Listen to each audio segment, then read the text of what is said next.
Congratulation doctor Mohammad ইউনূসকে এবং বাংলাদেশ সরকারকে। তবে এইটার প্রসেসিংটা আসলে শুরু কিন্তু এই যে ডক্টর ইউনূস সাহেব কাতার গেলেন আর হয়ে গেল, বিষয়টা কিন্তু তা না।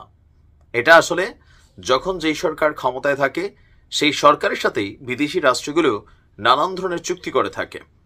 আমরা একটু পেছনে যেতে হবে। নিউজের তারিখটা হচ্ছে ফেব্রুয়ারি 27, 2023। বাংলাদেশের প্রথম সারির গণমাধ্যমগুলোতে নিউজ এসেছিল কাতারে কাজ করবেন দেশের 1129 জন সেনাবাহিনীর সদস্য। তো আমরা যদি ওই চুক্তিটা একটু দেখি, যে আপনার তৎকালীন সময় একটা আমরা নিউজটাতে দেখছিলাম যে কুয়েতের পর এবার কাতারে কাজ করবেন বাংলাদেশের 1129 জন সেনা সদস্য। আর এ সংক্রান্ত একটি চুক্তির খসড়া অনুমোদন দিয়েছিল তৎকালীন আওয়ামী লীগ সরকার। আর আপনার 27 ফেব্রুয়ারি 2023 শেখ হাসিনার সভাপতিত্বে তার কার্যালয়ের সম্মেলন কক্ষে মন্ত্রিসভার বৈঠকে ওই খসড়াটির অনুমোদন দেওয়া হয়েছিল।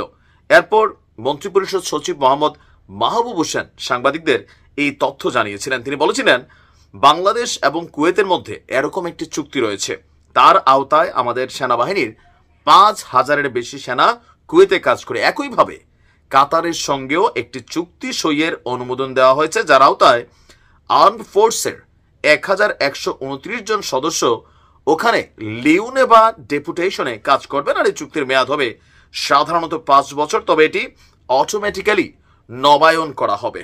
তো 2023-এর পর 2025-এর শুরুতেই আমরা সেই সুসংবাদটার ধারাবাহিকতা পেলাম যে বাংলাদেশ থেকে সৈনিক নেবে কাতার। তার মানে এটা গতকালকে যাওয়ার পর হুট করে হওয়া কোনো সিদ্ধান্ত না, এটা পুরনো একটা সিদ্ধান্ত এই মুহূর্তে বাস্তবায়িত হচ্ছে। তবে সেনাবাহিনীর জন্য এটা আমি সুসংবাদ এই কারণে মনে করছি যে এই দেশগুলোতে আপনি যখন জব করতে যাবেন আপনার স্যালারিটা থাকে 2.5 থেকে 3 লক্ষ টাকা, চুক্তিটা থাকে 3 বছর। সো আমাদের যারা সেনা সদস্যরা আছেন এরকম একবার চুক্তিতে গেলে আপনার একটা টার্মে 3 বছরে কোটি টাকার বেশি উপার্জন করতে পারেন। এমনকি এর পরেও ওই দেশগুলোতে আপনার বিভিন্ন সময় অবসরের পরও তারা কিন্তু চাকরি করার সুযোগ পান। আমার পরিচিত কয়েকজনও কিন্তু করছেন এই কাজ, কুয়েত আমি চিনি। বিভিন্ন ক্ষেত্রে দায়িত্ব পালনের জন্য বাংলাদেশ থেকে 725 জন সেনাবাহিনীর সদস্য আপনার কাতারে যাবে। আর আগামী 2 মাসের মধ্যে তাদেরকে কাতারে পাঠানো যাবে। কাতারের দোহায় প্রধান উপদেষ্টার প্রেস সচিব শফিকুল আলম বলছেন, নিঃসন্দেহে এটি একটি ভালো খবর। কুয়েতের চাকুরিকালে একজন সৈনিক প্রতি মাসে 2.5 লাখ থেকে 3 লক্ষ টাকা বেতন পান।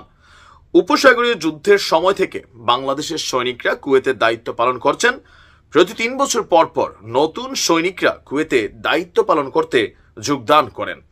বাংলাদেশ সরকার আরো বেশি সংখ্যক সৈনিক পাঠানোর ব্যাপারে আলোচনা চালিয়ে যাচ্ছে বলে জানিয়েছেন শফিকুল ইসলাম। আর আপনারা জানেন যে এই মুহূর্তে আর্থেনা শীর্ষ সম্মেলনে যোগ দিতে আমাদের অন্তর্বর্তী সরকারের প্রধান উপদেষ্টা ডক্টর মোহাম্মদ ইউনূসের নেতৃত্বে একটি দল, উচ্চ পর্যায়ের দল বর্তমানে দোহা সফরে আছেন। সেখানে ডক্টর মোহাম্মদ ইউনূস কাতারের আমিরের মায়ের সাথে দেখা করেছেন, এমনকি বাংলাদেশকে তিনি রিপ্রেজেন্ট করতে চাচ্ছেন হাইলি মোটিভেটেড একটা কান্ট্রি হিসেবে, যে সারা পৃথিবীর একটা হাব স্টেশন হবে বাংলাদেশ। তবে এই সুযোগগুলো আমি মনে করি আমাদের সেনাবাহিনীর যারা সদস্য আছেন তাদের জন্য খুবই গোল্ডেন চান্স টাইপের একটা সুযোগ। আমাদের বাংলাদেশের সেনাবাহিনী আপনি দেখেন জাতিসংঘ সহ পৃথিবীর অনেক জায়গায় তারা কিন্তু নিষ্ঠা পেশাদারিত্বের সহিত দায়িত্ব পালন করছে। ইভেন আমি বললাম না যে আমার কয়েকজন পরিচিত ভাই আছেন যাদের চুক্তির মেয়াদ শেষ হয়ে গেছে, সরকারের পক্ষ থেকে রিনিউ করানো হয়নি, বাট ব্যক্তিগতভাবে কুয়েতের মধ্যে ওই দেশের বিভিন্ন সেক্টরে মন্ত্রণালয়ে তাদেরকে কিন্তু সেখানে চাকরির জন্য সুযোগ দেওয়া হয়, এমনকি ভালো একটা স্যালারিও তারা পায়। আর একজন সৈনিকের জন্য এর চেয়ে বড় অপরচুনিটি আর কিছুই হতে পারে না। তো আমরা বিশ্বাস করি যেহেতু ডক্টর মোহাম্মদ ইউনূস তিনিও একটা হাই প্রোফাইল ক্যারেক্টার, কাতারের সাথে কথা বইলা 1129 তো 2023-এর রিকোয়ারমেন্ট ছিল, তো এটা আরো বড় আকারে যেন 10, 20, 50 হাজার সেনা অন্তত পাঠানো যায়। দেশেরও রেমিটেন্স চাক্কা ভালো থাকলো আর কিছু মানুষের জীবনেরও উন্নয়ন হয়ে গেল। ভালো থাকুন।